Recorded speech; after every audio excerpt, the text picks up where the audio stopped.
khrismas, lapen khrismas, ning rong pilona, vangnon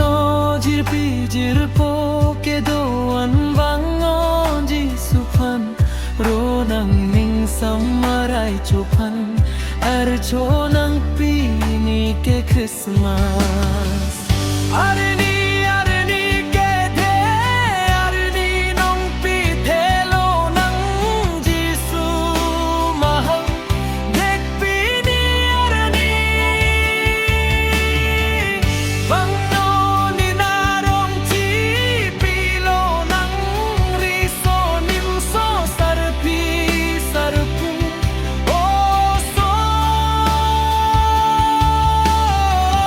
Lapen kedoan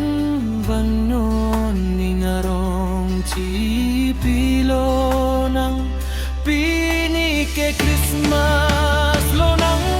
nangli lapen monit ajat kedoan pap kapi lang banglo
kardom pajir lo nangli